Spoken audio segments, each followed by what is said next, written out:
Muy estimados amigos, salve María. El santo que vamos a conocer hoy es una persona a quien toda América Latina debe mucho. San Ignacio de Loyola, fundador de la Compañía de Jesús. Ignacio nació en un castillo llamado el Castillo de Loyola, en España, el año 1491, un año antes del descubrimiento de América por Cristóbal Colón. De una familia noble y muy católica, sus anhelos se volvieron desde la juventud para la gloria militar. Ignacio sonhava com logros brilhantes, com batalhas, com vitórias, pero eram tempos difíceis. Havia conflitos internos e externos. Este estado de rebelião contínua requeria a presença de um exército fuerte e valente, liderado por oficiais nobres e colmados de experiência. El duque de Nájera, que era tio de Ignacio, era comandante do exército e invitou a seu jovem sobrinho a comandar uma das companhias de seu grupo. Algum tempo depois, chegou a notícia de que França se estava preparando para invadir Espanha com um exército muito considerável. Ignacio recebeu o comando das tropas de Pamplona. A cidade estava bajo assédio e ele, seguido de uns poucos companheiros, se encerrou na fortaleza esperando ao inimigo. Al não ter sacerdote ali, ha pedido a um nobre que escutasse sua confissão, porque sabia que poderia morrer em umas poucas horas. Al dia seguinte, os franceses começam o ataque. Com sua palavra e com seu exemplo, Ignacio anima a los suyos que se defendem com gran valor. Os inimigos subem ao assalto e Ignacio los repele quando se apresentam. A artilharia francesa ruge formidavelmente, pero el coraje de Ignacio não se rompe. Sin embargo, os canhões duplicam suas descargas e um pedaço de la pared derrubada que hiere a Ignacio em sua pierna esquerda. Al mesmo tempo, uma bala de canhão lançada contra a pared opuesta rebota e rompe a pierna direita de Ignacio. Ele é arrestado por los inimigos e é levado ao quartel de los franceses, pero aí é tratado como um héroe. Passados alguns dias, os cirujanos já declaram que poderia ser transportado sem perigo. E assim, Ignacio foi colocado em uma liteira e levado ao castillo de Loyola. Aí estava não lejos de Pamplona. Os médicos da família examinaram cuidadosamente sua perna direita e esta lhe hacía sofrer muito. E os médicos declararam que a cirurgia anterior não havia tenido êxito e que, portanto, ele se quedaria com sequelas. Pero o orgulho de Ignacio, se recuerda que não era santo nesta época, não aceitava ser um homem defeituoso. Era necessário romper a perna novamente, unir as partes do hueso e logo aplicar um aparato que tentava corrigir o problema. Naquela época não havia anestesia como nós temos hoje, e uma cirurgia como esta era extremadamente dolorosa. Ignacio suportou todo sem dar um gemido. Sin embargo, ao dia seguinte, foi golpeado por uma febre ardiente. Todo indicava que ele não ia resistir à enfermidade. Víspera de la fiesta de San Pedro, a quem Ignacio tinha muita devoção. Ele pediu e recebeu a unção de los enfermos, a Sagrada Comunhão e já preparava-se para a morte. À medianoite, se dormiu tranquilamente, causando a impressão de que havia falecido. Pero, em um sonho, viu ao apóstolo San Pedro poner sua mão sobre ele e sanar. Quando despertou, todo o peligro havia desaparecido. Uns dias mais tarde, a saúde e a força volveram ao jovem Ignacio. Foi retirado o aparato de sua perna e se observou que se havia quedado uma perna mais curta que a outra. Apesar de haver passado por um risco tão grande, Ignacio exigiu de los médicos que realizassem uma nova cirurgia para corrigir o erro. Os cirujanos e toda a família insistiram para que cambiara de opinião, pero não conseguiram mover essa vontade de erro que tinha Ignacio.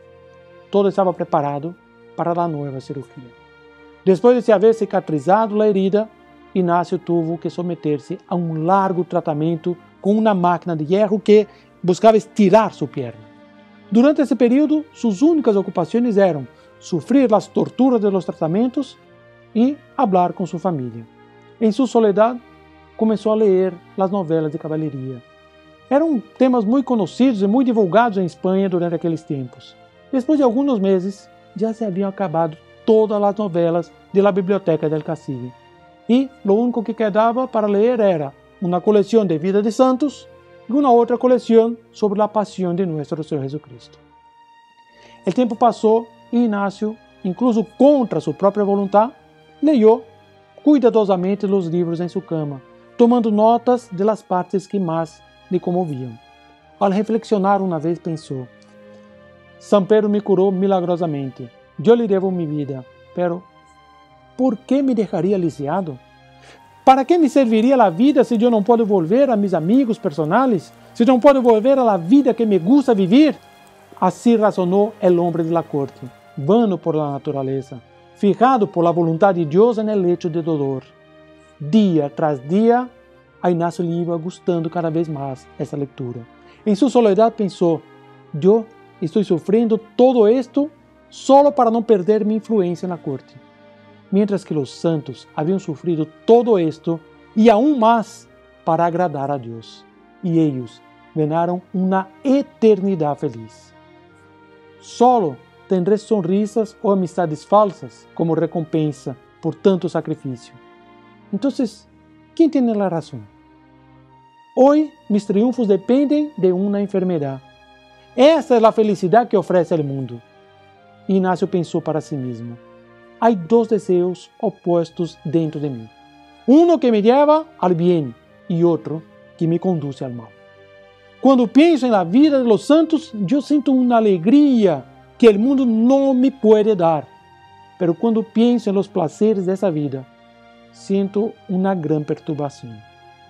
Una noche, sufriendo aún más de lo habitual debido a la necesidad imperiosa de abandonar a todo y darse a Dios, ya sentindo su pierna fortalecida para permitir llevar a cabo sus planes, Ignacio levantó de la cama, se postró ante la imagen de la Santísima Virgen y le pidió que aceptara su compromiso de que él, a partir de allí, solo viviría para la gloria de Dios.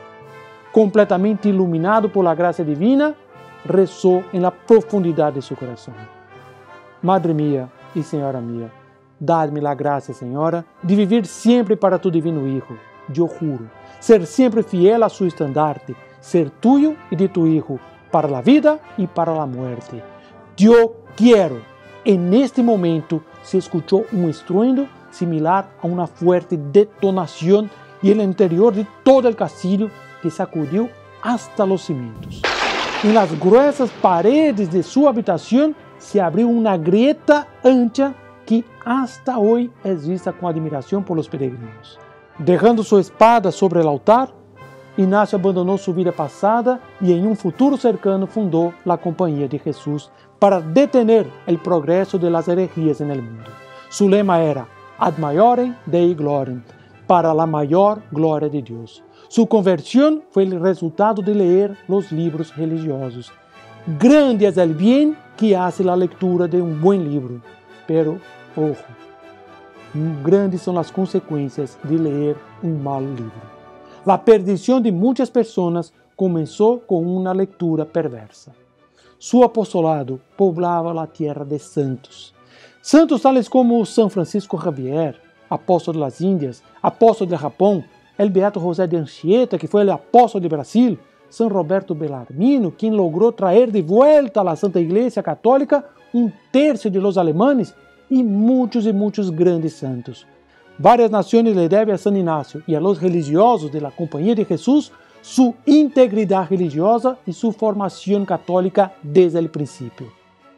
Es propio de los santos hacer siempre y en todo la voluntad de Dios por encima de los intereses personales. Cumplir solo lo que es absolutamente necesario, solo lo que es obligatorio, solo evitar el pecado mortal, es característico de los tibios.